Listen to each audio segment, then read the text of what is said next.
yung kanan ko, pag nigalaw siya, nagdalak siya, gano'n, parang, ouch. Ganun, hindi ko siya may diretso. Ayun, o. Ayan, gano'n, boss. Ayun, ayun, o.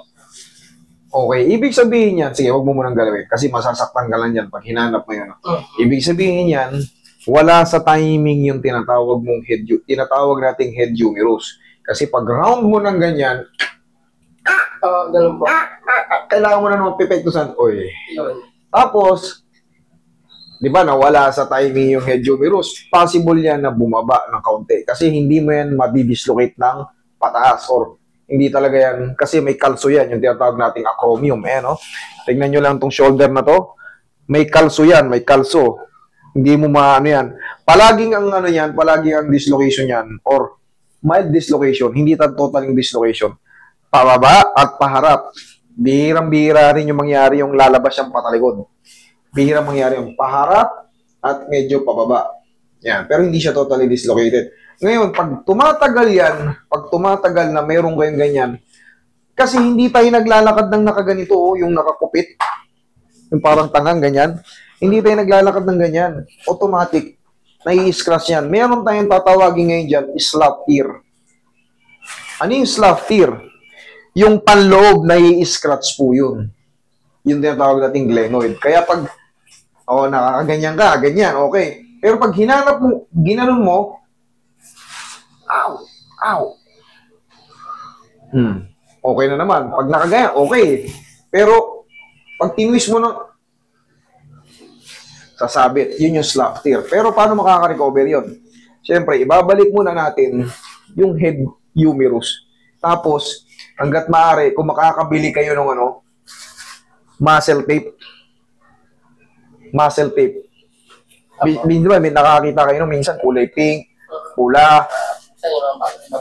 Yun. Kailangan yun para, kasi siyempre, ano kayo? Kanan, kaliwa? Kanan po. Pag nagbuhat ka ng galon, yun na naman. Kunyari, nagbuhat ka ng mabigat. Yung blue, yung mineral, hindi maiiwasan yun na mauusog. Actually, mababalpod siya. Pagbago. Pero kung habang tumatagal kasi yan, habang nasusuportahan, kasi may muscle naman tayo dito eh.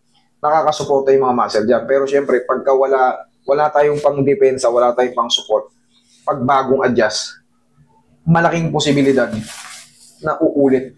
Saka itong Alin? Sige. Hindi ko siya, gano'n ko siya masakit na. Sige, upo ka.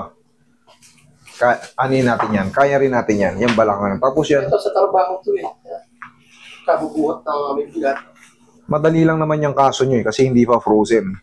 Ngayon, ang gagawin na natin dyan, sundan mo lang ako, sa loob ng 2 araw, ipapaangat mo lang sa mga kaibigan mo or kasama mo sa pamilya.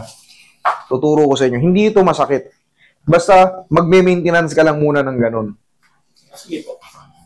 Madali lang yan. Wait lang. Relax lang. Para hindi ka na pabalik-balik sa akin, hindi na natin iti-therapy. Sa bahay nyo pa lang, ayos na. Ganito yun, kunyari, nakaupo ka dyan. Kunyari, kapatid mo, sino mang kasama mo sa bahay, anak mo, nakaganyan ka. Tingnan mo yung posisyon na to. Ganyan yun lang. Nasaktan ka, hindi? Hindi po.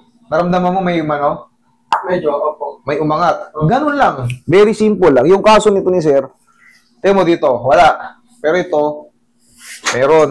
Ngayon, yung kaso mo kasi sir, madali lang na sa tutusin. Pero siyempre, hindi nyo naiintindihan yan eh. Pilit ko yung pinaintindihan nyo para mas maging komportable kayo. Tanggalin mo yung shoes mo, higa kang patagilid. Dito naman tayo sa balakang. Simple lang yung problema nyo, kaso may epekto sa katawan natin kasi nasasaktan tayo. Tagilid. Ito naman pambalakang. Bunga lang din to ng pagtatrabaho kasi si sir, may ganun lang din eh. Posisyon na ganyan, masakit. Mangangalay po. Siyempre, iniipit mo yung posterior eh. Posterior ang tawag yan, pagpaipit na paganyan. Pag ganito, anterior ang paipit. Anterior, paharap. Posterior, sa likod. Okay, relax lang.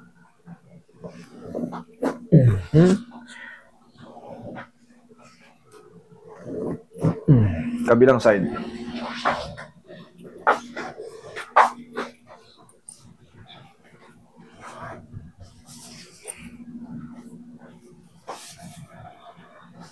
One more. Tihaya ka.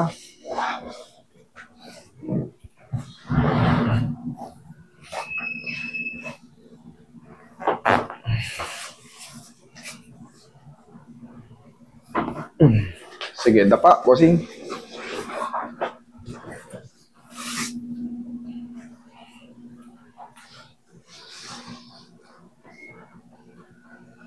Relax lang.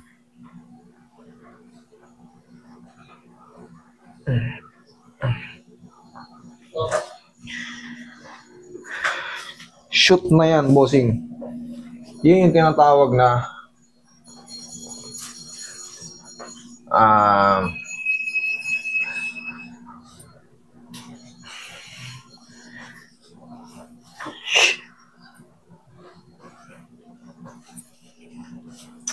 ano bang tawag doon sa alignment? Ayun.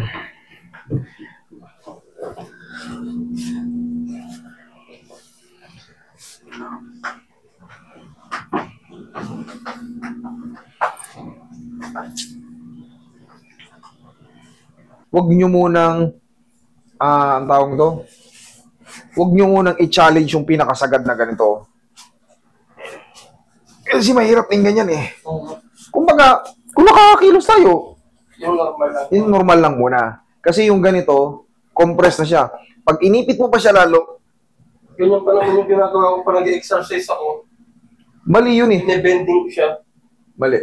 Hindi po ba yan? Ganito ang tama. Wala namang exercise na ano eh. Mare, yung ano, nakadapa, yung tawag na cobra pose. Pero kasama leg nun, hindi dito pull back yun. Kasama dito nun. Ganito yun, hindi yung parang bending. Ganyan po, tapos yung po, ganun yung po. Sir, masakit nga sa balakang. Tingnan mo, mas sumakit tuloy yung balakang ko. Yung ganun, panira na ano yun, kasama yung leg doon, yung ganun. Oh. Para ka nag-yoga, kasama yung ganyan. Okay? Yun ang tamang exercise sa akin ganito. Okay? Hindi yung ganun. Mali yun. Kaya lalo ka napipila, diyan ka lang.